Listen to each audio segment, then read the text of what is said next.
Let's start with a cold truth. Power is never a gift. It's a transaction, and it's paid for in flesh and bone, often by the very person who wields it. But that, of course, is not the story we're told. No, they show us a caricature of the enemy, don't they? A monster lurking in the shadows. And they do that so we fail to see the quiet operator standing right beside us. You have to understand, the public face of power is a deliberate construction. It's a mask, designed to misdirect, to comfort, and ultimately to conceal the truth. I mean, just think of the Roman emperors. Those portraits, they're not men, they're gods, unblemished, serene, eternal. It's a political lie, sculpted right into the stone. An image carefully crafted to make the mortal seem immortal, to make the flawed seem flawless. But what if we could strip away the marble? What if we could use forensics to see the real man behind the monument? To do that, we have to leave the world of art and propaganda far behind. We need to move into the cold, hard light of forensics. Because if we look deeper into the shadows of history, we find a science dedicated to finding the truth, a truth that's written in our very bones. The technique is called forensic facial reconstruction. It was pioneered back in the early 20th century by a Soviet anthropologist, a man named Mikhail Gerasimov. He was obsessed with the idea that you could gaze on the faces of those long dead. He meticulously studied skulls to resurrect historical figures, from Ivan the Terrible to the great conqueror Timur. And make no mistake, this is an art. It is an absolutely rigorous anatomical process. One of the most established techniques is known as the Manchester method. It's a very precise layer-by-layer process. So first, you create a perfect 3D copy of the skull. Then, markers are placed at specific anatomical points to map out tissue depth, and that data is gathered from hundreds of real-world studies. After that, the muscles are rebuilt one by one, following the skull's unique structure. And finally, the layers of fat and skin are applied. It really is a kind of methodical resurrection. So, our first subject is perhaps the most iconic and the most manipulated face in all of Western history. Gaius Julius Caesar, the man whose image literally became the template for absolute power. And right away, we see the real move isn't what it seems. The historical record presents us with a direct contradiction.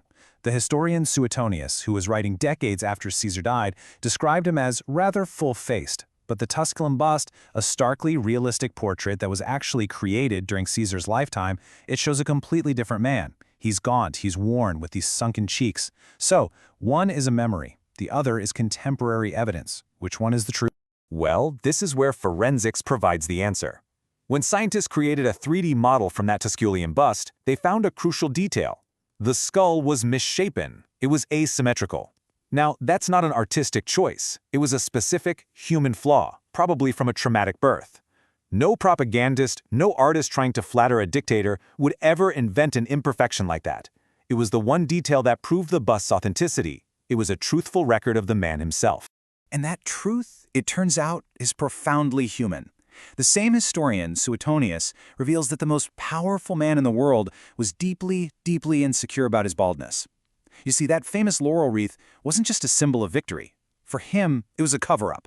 The conqueror of Gaul, the dictator for life, was self-conscious about his hairline. But this science does more than just expose the vulnerabilities of European dictators. Let's shift our focus now to a different world, to the Americas, where unmasking the past is having a powerful impact on the present. This is the tomb of the Lord of Sipan. He was a Moche ruler from nearly 2,000 years ago in what is now Peru. An absolutely incredible archaeological find.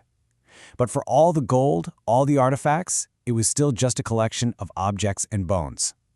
Using digital photogrammetry, scientists painstakingly reconstructed his skull from 96 fractured pieces.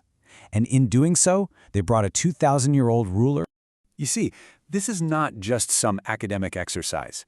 For the Moche descendants who are living in Peru today, seeing these faces, it's a revelation.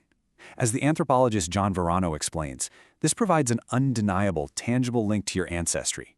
Suddenly, history isn't a mummy behind glass. It's a face that looks like your cousin or your grandmother. It's proof that your ancestors weren't myths. They were people. Power doesn't just mask humanity. It actively consumes it. The burden of leadership, of sending men to war, of deciding the fate of entire nations, it exacts a visible, physical toll.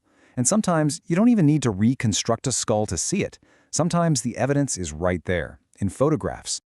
Just look at the visual record of Abraham Lincoln. In only a few short years, the transformation is absolutely staggering. The hopeful lawyer from 1858 becomes the haunted president of 1865. You know, the presidency didn't just age him, it hollowed him out. His face became a map of the Civil War itself, with every casualty carved right into his skin. So, what's the final move in this investigation? What is the truth that's revealed when all the masks are finally removed? When the marble is stripped away, the gold is set aside, and all the propaganda is silenced. It's this. The true face of power is not the perfected image that we're sold. It's fragile, it's flawed, it's worn down by stress and insecurity. Beneath the performance, there is always an escapable, and often suffering human being. A general obsessed with his thinning hair. A president physically consumed by a war. Ancient rulers who, when they're unmasked, look not like gods, but like the very people they once ruled. This is the reality, written in our bones and captured on film.